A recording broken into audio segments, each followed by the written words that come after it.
dobry moi drodzy, witam w kolejnym vlogu z Wenecji, a tak naprawdę z Laguny Weneckiej, bo dzisiaj będziemy odwiedzać dwie najpopularniejsze ze 118 wysp, jakie się tu znajdują, mianowicie Murano i Burano.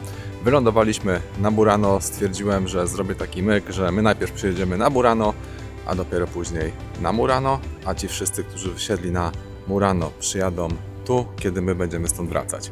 Nie wiem, czy to zrozumieliście, mam nadzieję, że ten trik się sprawdzi, co ma przede wszystkim spowodować, że będzie mniej turystów rano w tym miejscu. O, tak sobie to rozkminiłem. Jeżeli chodzi o samo dotarcie tu na Burano, to przypłyniecie tramwajem wodnym numer 12 na dole w przygotowanej przeze mnie mapie google'owej dotyczącej Wenecji, do której ogólny odcinek znajdziecie tutaj gdzieś powyżej na ekranie.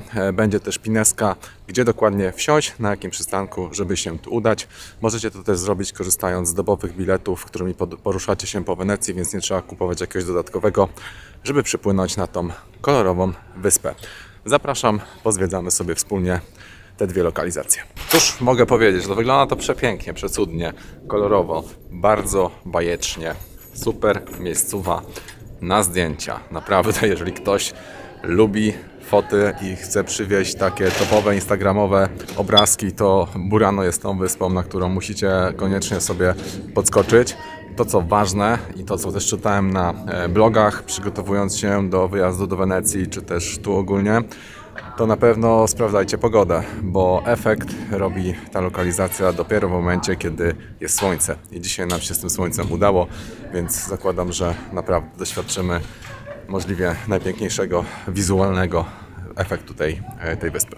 Nie ma tutaj jakiejś takiej listy rekomendowanych miejsc, które mogę Wam wypunktować na mapie google'owej, ale postaram się przytoczyć kilka takich ciekawych informacji.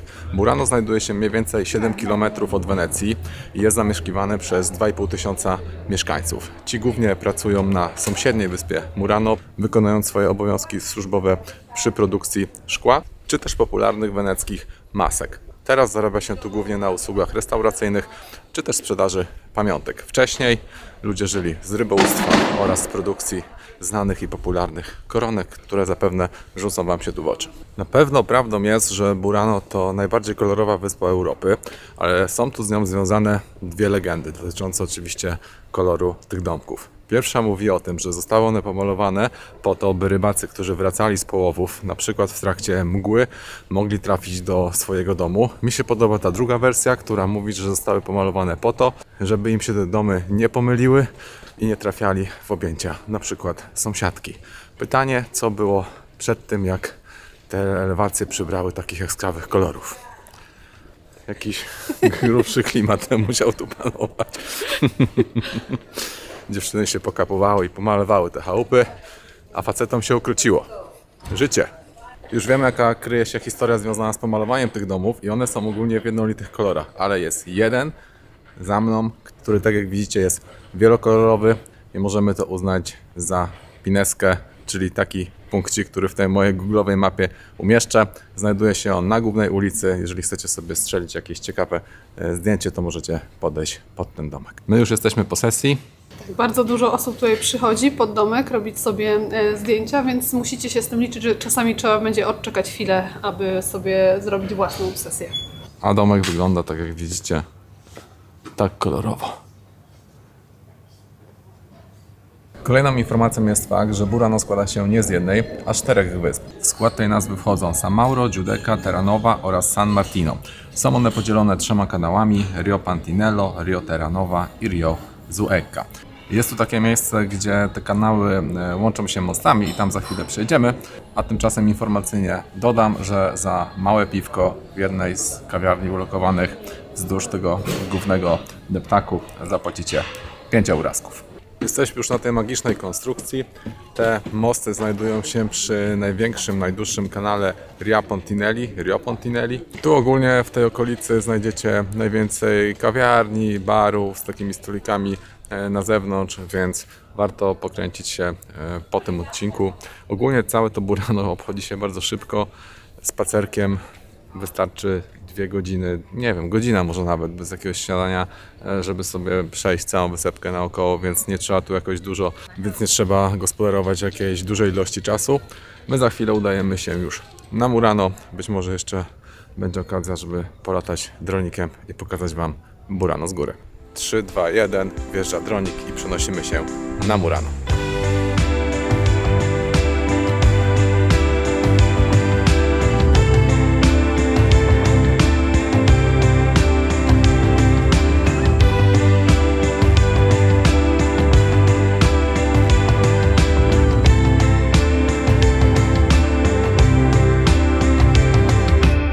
Właśnie wysiedliśmy na Murano i patent się sprawdził, ten poranny. Zobaczcie teraz na przebitce, jaka jest kolejka na Burano, czyli przypływając najpierw tu, później tam, musielibyście stać dosyć długo, obstawiam, więc polecam to, co zrobiliśmy z samego rana, czyli najpierw troszeczkę dalej, później sobie wrócić tu i zakładam, że stąd do Wenecji już będzie troszeczkę luźniej, ale to oczywiście powiemy na końcu, żeby potwierdzić tą informację, a tymczasem zabieramy się za zwiedzanie tej lokalizacji, która, jak już wspomniałem, słynie głównie z wyrobu szkła. W odcinku o Wenecji tego nie powiedziałem, ale tutaj podrzucę Wam taką rekomendację, żebyście pobrali sobie aplikację Maps. Jest to offline'owa aplikacja, bo poruszanie się po tych wszystkich uliczkach bardzo często powoduje, że gubi się ten szlak Google Maps, więc zachęcam, żeby zrobić to offline'owo. Na pewno sprawnie będziecie mogli przemieszczać się pomiędzy tymi wszystkimi ciasnymi uliczkami, żeby zachować tutaj jakąś kolejność przekazywania informacji. To o samym Murano. Ta składa się z 7 małych wysp połączonych 10 mostami. Nie będę ich oczywiście wszystkich wymieniał. I zamieszkiwana jest przez 5000 mieszkańców. Chyba takim najważniejszym, obowiązkowym punktem dla każdego turysty jest Muzeum Szkła, do którego teraz się udajemy.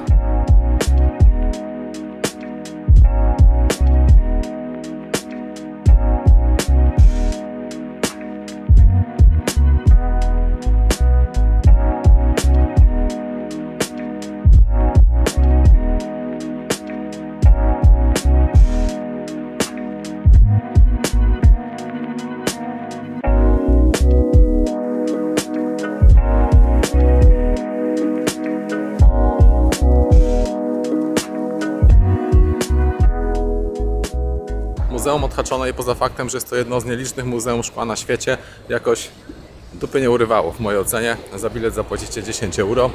Wydaje mi się, że ciekawsze eksponaty znajdziecie na licznych tu witrynach sklepowych. Chyba tylko jedynie ta ostatnia sala zrobiła na mnie wrażenie, porobiłem trochę fotek. Możecie sobie teraz na przebitce zobaczyć, jak to wygląda od środka. Twarze takie z rozbitych luster. Całkiem ciekawy efekt. Kto co lubi. Słuchajcie, sorry, że tak bez jakiejś ekspresji z mojej strony, ale naprawdę nie było to jakieś wow.